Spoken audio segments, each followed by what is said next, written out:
Today's module, Cultural Trends, contains 5 themes: institutions, ideas, literature, media, and arts. I'm going to break the sequence of these themes and begin with the theme idea.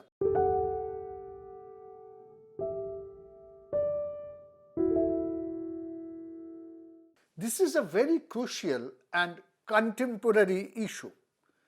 Two very important or pertinent questions are to be asked at the beginning of our discussion. What is India and who is an Indian? No single clear definition of idea of India is there, and often this definition entertained diverse and contending visions of India. At the outset, I begin with two of our iconic figures of India, Swami Vivekananda and Rabindranath Tagore. Both of them visualized India as a pristine land. Vivekananda believed that India is the blessed or Punnavumi, the land of virtue. He wrote, I quote from Vivekananda's writing, India is a land where humanity has attained its highest towards generosity, towards purity, towards calmness, above all, the land of introspection and of spirituality. It is India, unquote. Tagore also depicted India as a land of pilgrimage, Bharata Tirtha, which has been rendered pure as it came into contact with so many different races and religion over the ages. What is common between both Vivekananda and Tagore was their vision of India and Indianness, which allows, I emphasize, inclusiveness. Even the downtrodden and untouchables could take pride in their identity as an Indian. In the post-independence time, Nehru's idea of India sought to coordinate within the form of a modern state. This is very important. Modern state with a variety of values: democracy, religious tolerance, economic development, and last but not the least, the cultural pluralism. During our struggle against the British Raj, Indian nationalism emerged as a response to the colonialism. The idea of India shaped itself as a geographical unit only after British took over the subcontinent. During the days of the Raj, the nationalism took three narrative postures. First one by Vinayak Damodar Savarkar, who visualized culture, a uniform culture grown out of Hinduism or Hindu religion, or to be more specific, Hindutva. He talked about the Akhand Bharat. And second one by Gandhi. He accepted the influence of religion, but in a pluralistic and secular sense. Nehru veered away from religion, found the source of unity in a shared historical past of cultural mixing. He particularly emphasized on this point that cultural mixing is the crux of Indian culture. Indianness, as defined by early liberals, including Nehru, is not a singular or exhaustive identity. The idea of India recognizes linguistic and cultural individuality. However, currently this inclusiveness or inclusivism is being questioned and has been put in front of a strong challenge. And the idea of layered Indianness is now being questioned. Finally, in this theme, I want to argue about the popular on the popular level. What kind of ideas of India is being projected, particularly in the Hindi film or music? There is a stereotype image of India or idea of India being promoted on this popular level, and particularly they unfold the old values, the Puranic values in case of women and in other cultural aspects.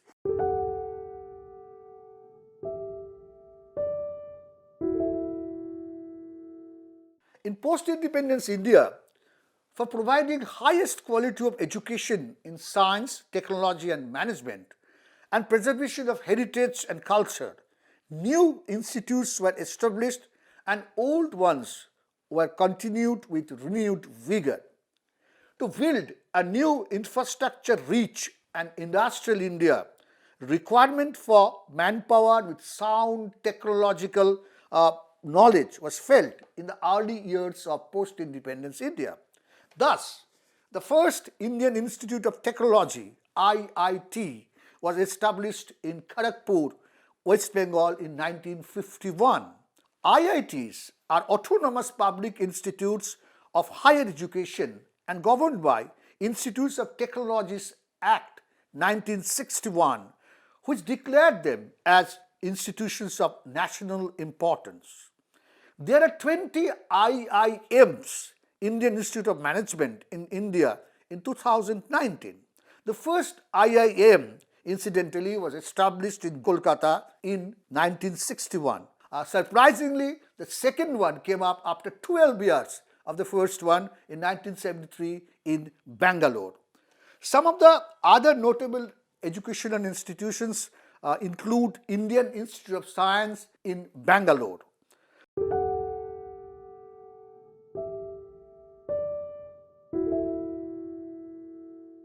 In this period, between 1945 and 1960, there are various institutions where came up. The Anthropological Survey of India in 1945, Archaeological Survey of India, which was established in 1861, grown with strength. Sahitya Academy, it started in 12 March 1954. This academy gives awards for excellence in literature and also engaged in publication and translation of, from different literary works from different Indian languages. National Book Trust, publication and translation job is being done. Lalit Kala Academy or National Academy of Fine Arts in 1954, Sangeet Natak Academy in 1953, National School of Drama, NSD in 1959, from where some of the finest talents of Indian movie has come up, and Film and Television Institute, Pune in 1960, which also produced great actors, directors and other technicians in film industry.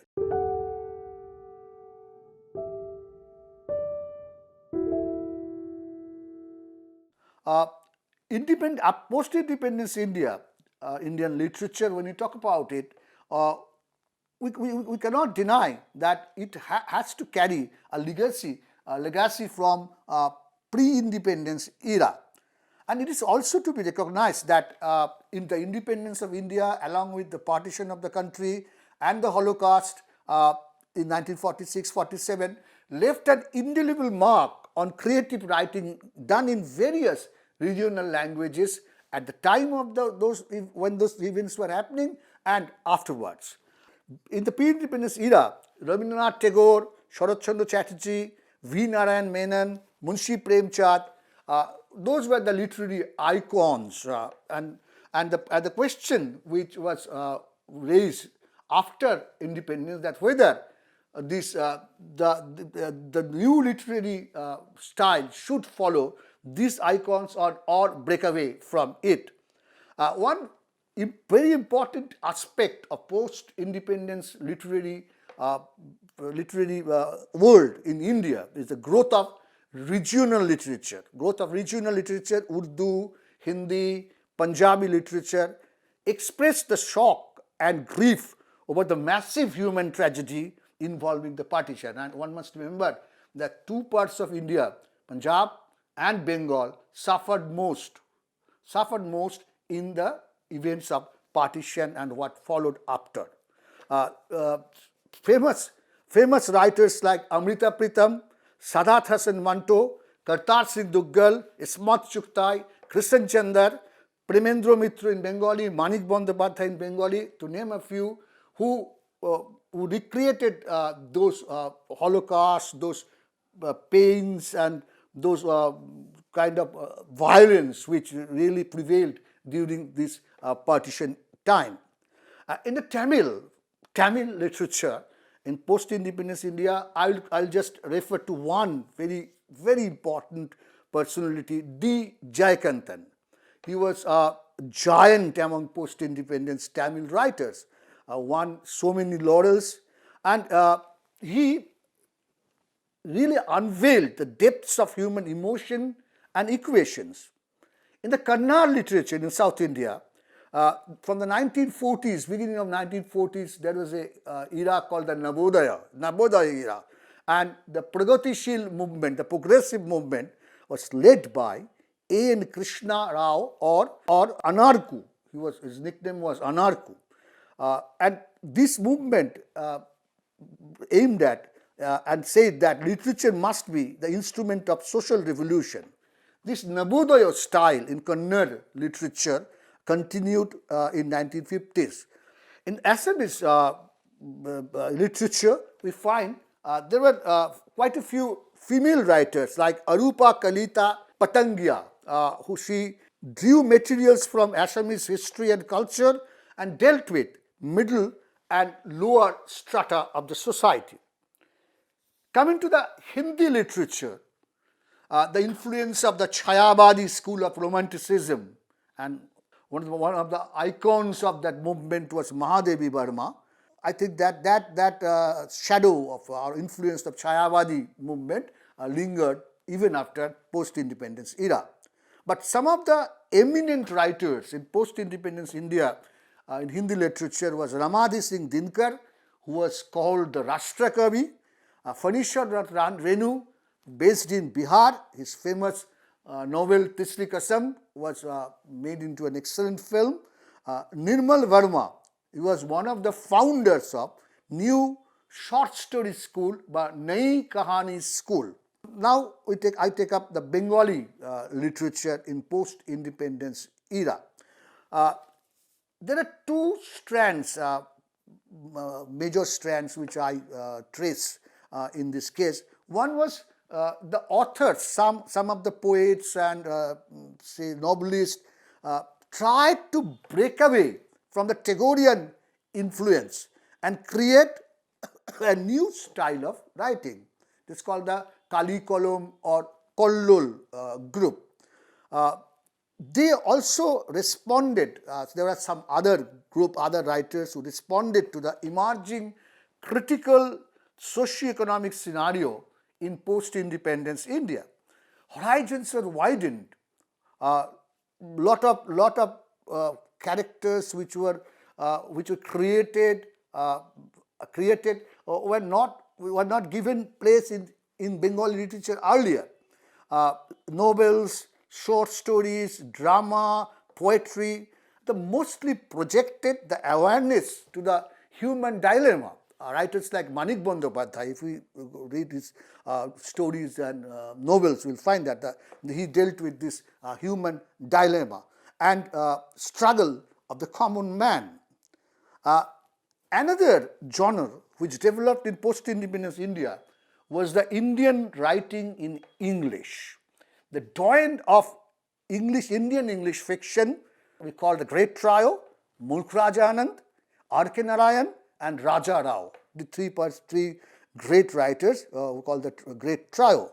In post-1947, this tradition was carried on by authors like Nilotri Chaudhuri, V.S. Naipal, Salman Rushdie, Bikram Seth, Amitav Ghosh, Arvind Adiga and others. Particularly, a mention must be made, particularly of the women writers in post-independence India. Santa Ramarao in the earlier phase, Jhumpa Lahiri, Arundhati Roy, Kiran Desai, Anita Desai, Bharati Mukherjee and Chitra Banerjee, all these writers depicted social and family crisis in their writing.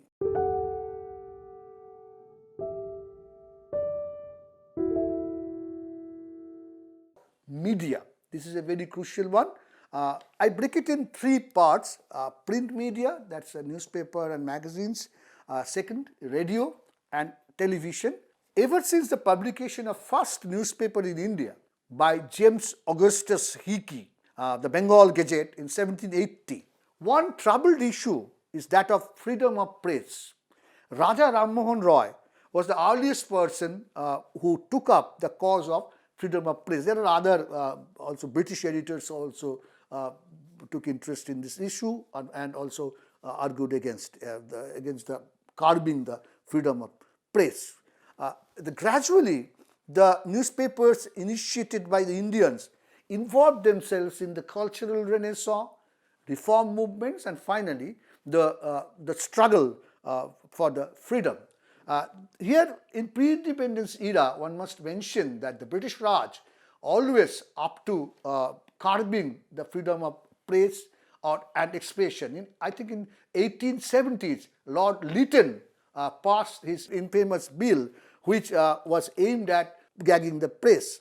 In the post-independence era, the Constitution of India provided the citizens the right of freedom of speech, which included the freedom of press.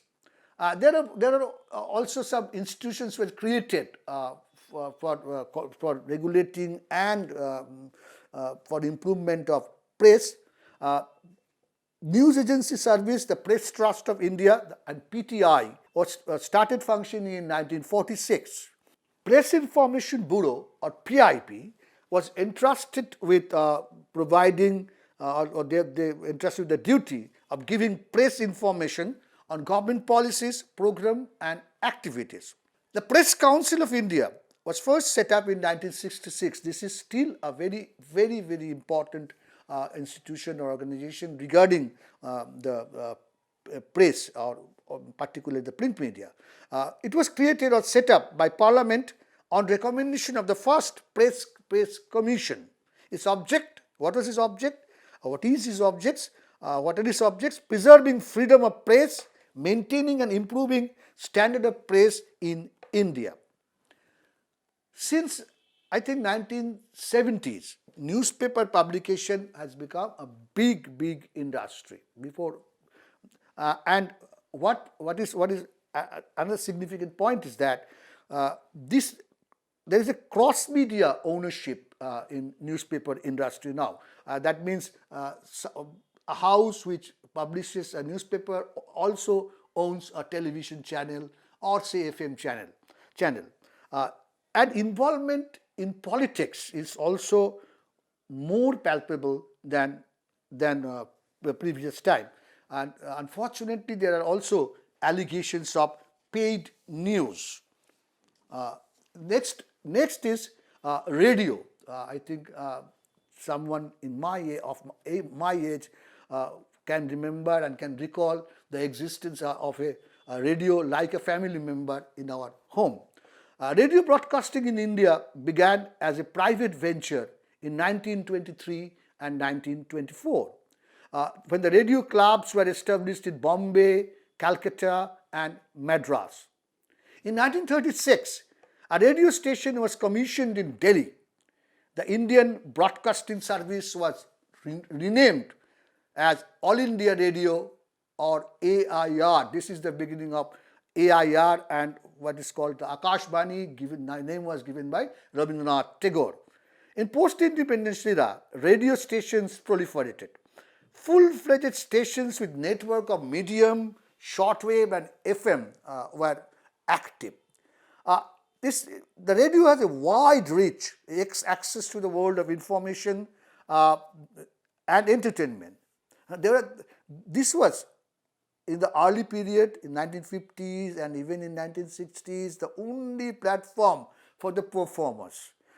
Top-notch singers, musicians, dramatists, journalists were involved with AIR, both as staff and performer. But with the onslaught of television, the radio had a temporary decline and the revival came with a different avatar, the FM channels.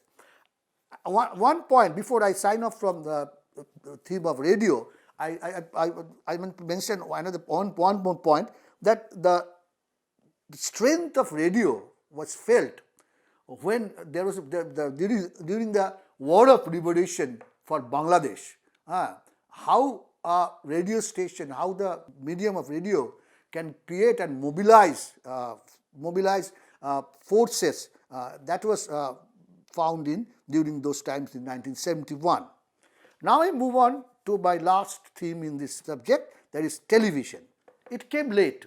If we compare with the Western world, it came late to India in 1959 in a very rudimentary form and on experimental basis. Not everyone was sure that this medium will really click with the Indian audience, whether it was will be popular or not. And one also must remember that 1950s and 1960s were the golden era also of the Bombay film industry. So television has a big competitor already there. So it was sort of a rudimentary form and experimental basis that the telecasting started in 1959. On 15th August 1965, television for the first time in India was commissioned as a daily basis. It covered 2,400 villages across 6 states in India. On August 1, 1975, a satellite instructional television experiment site was launched. But one must also again mention that the programs in the early television era was listless, but like programs like Krishi Darshan and others didn't catch with audience's mind. What clicked for television in late 1970s and early 80s, I mentioned 2 points. One was the coming of the color television in 1982 with the Asian Games, Delhi Asian Games happening, and the color television came. And another is the growth of a new kind of entertainment, which really gave a tough competition to the cinema. That is the soap operas and serials, new packaging and the new packaging of news broadcast. The Hum Log, the serial Hum Log and Bunyad really caught the audience's attention. A news broadcast was brought in a package, and we are introduced with a new term. It's called the infotainment. Information and entertainment was mixed. And after that, coming of the satellite television in 1990s and afterwards, and nowadays, television is now without border, without frontier, and we're catering to a huge audience, and had really is a powerful medium in India.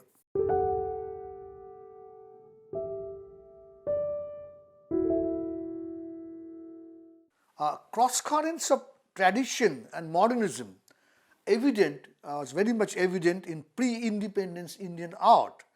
A legacy of artists like Abanindranath Thakur and his disciple Nandalal Bose was very much there. They tried to uphold the national ethos in their creations. Changing scenario in 1940s and a new crop of painters were emerging. They formed groups to express themselves. Among those groups, I mentioned perhaps the most important one at that time, the Calcutta group. It was active between 1943 and 1953 and had some most eminent Indian artists in this group. Nirod Majumdar, Shubho Thakur, Gopal Ghosh, Paritosh Sen, Pradosh Dasgupta, Ramkinkar Bej, and Jainul Abedin. There are also others. Their first exhibition of this Calcutta group was held in 1945. Second one in Calcutta and second one in Bombay in same year, December, under the auspices of IPTA. This group was in search of a visual language that could reflect the crisis of the urban society.